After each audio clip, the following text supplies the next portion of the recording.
That was awesome. Hey, and welcome to a new video, and today I'm very excited because I'm demoing a product that I can very well see myself using. This right here is the Mooer Radar, and you're like, oh, it's just another stupid pedal distortion, but no, shut up, let me finish. It's a cabinet speaker simulator, okay? It features 30 different cab models, both for guitar and bass, 11 different microphones, and 4 different power amp simulation options. It also has an EQ, and you can store up to 36 user presets. But what I'm mostly excited about is the fact that you can load in your own impulse responses into this small little thing. You just connect it to your computer via USB and just upload your impulse there. Isn't that awesome? So why is this something that I would see myself using a lot? Well, keeping this in my live rig, for instance, I always have a very small solution for getting an awesome direct sound using my amplifier. I can use my amp, my Randall Satan, and have my favorite impulse going directly out to the audience. That's awesome. It's not only a backup solution, but can also be the main solution depending on the live situation I'm in. That would be the main use for me, but if you're a pedal guy in general, this is just a great compact solution where you don't need an amplifier basically, if you're just using pedals. So for say if you have one of these, which is a pedal distortion from Mooer, and the Radar, you have a complete gig-ready rig, like this. In this test, I'm checking out the different built-in cabinets and options, and then later on, I will upload my own impulse response into this pedal and see how it sounds. I'm using a Solar guitar straight into my Randall Satan, and I'm using the raw output on the back of the amp and plug it in to the Radar. Just as a disclaimer, this message is brought to you by Responsible Ola. With the raw output from the Satan, I do not mean the speaker output. Never connect the speaker outputs to the Radar unit. If you have a tube amplifier, always have a cabinet or load connected to the speaker output to avoid damage to your amplifier. This cable right here is connected to a load box. This is the output I'm using to connect to the Radar. If your amp has a raw out, then use that. But you can also use the effects loop send and then turn on the power amp simulation on the Radar. Thanks for listening to this message. Okay, so now we have everything hooked up, and I had the Solar guitar into the Randall Satan amplifier, and the raw output of the Randall Satan goes into the Mooer Radar. And now the pedal is bypassed and the signal from the amp sounds like this.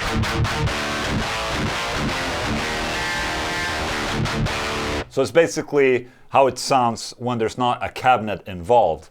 So let's start by putting this on like this.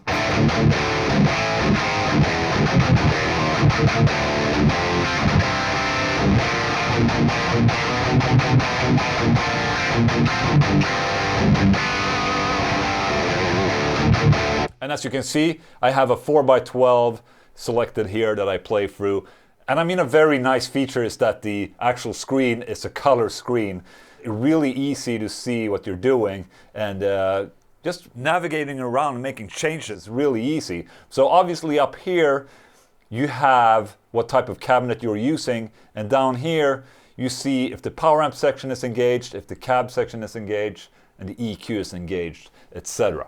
So say I want to edit something in this. I push and hold this button right here, and now we're in the editing mode. And here you can change the power amp section, you can change the tubes, input, presence, for instance, of the power amp.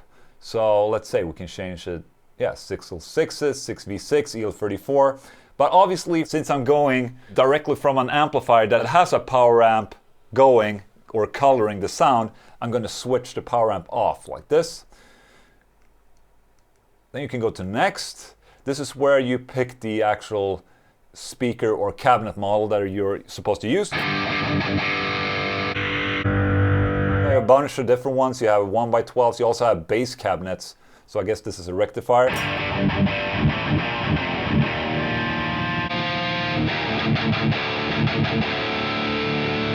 Then you can change the microphone.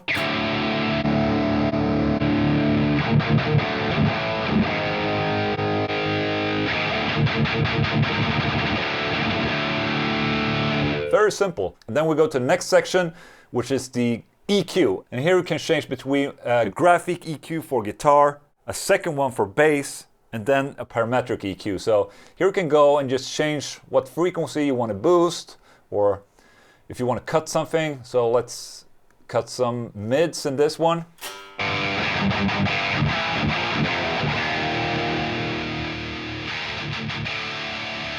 Easy as that. Cool, huh? So let's see. Let's turn this off. There it is. So as you can see, it's really simple to navigate through and change everything on the pedal, but you can also edit all these settings on a computer using the Mooer software. Okay, so let's go through the cabinets real quick.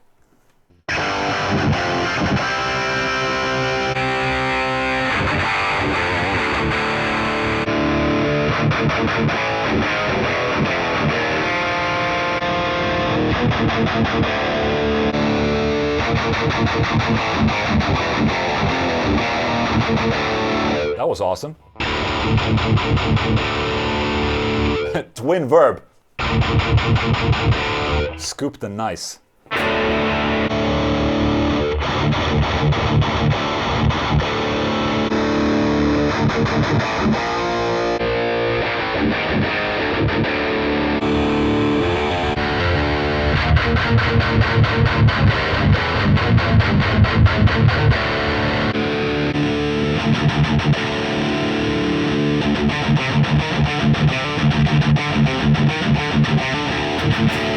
Really thrashy sounding IR. I like that.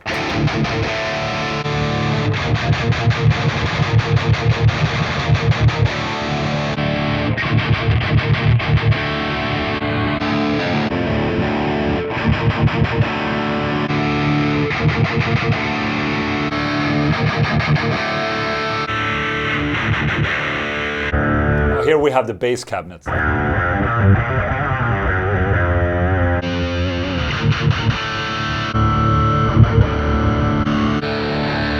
So the built-in cabs are awesome, I must say, but I also managed to import my own impulse using the software. So let's see how that sounds. Let's see, where is it?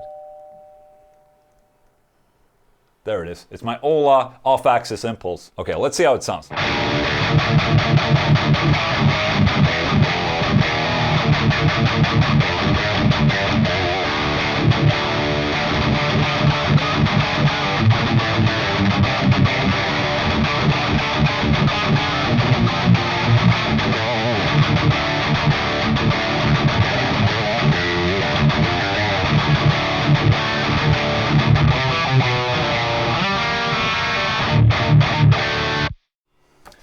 Sounds exactly like if I would load in my impulse in my computer. It sounds absolutely awesome. It sounds sick. And I mean, it sounds absolutely sick. And it sounds absolutely awesome. And also, by having the EQ in there, you have so much options. So I did a little boost of the mid section here of this one. And yeah, I'm very happy about this. I must say, this little thing is absolutely awesome. And I cannot wait to bring it out on tour with me for a quick direct to front of house mixing desk solution. If you want to know more about the Mooer Radar, go check out Mooer.com. And if you want to know what gear I'm using to record these videos, check the description below for links. Thanks for watching. Bye!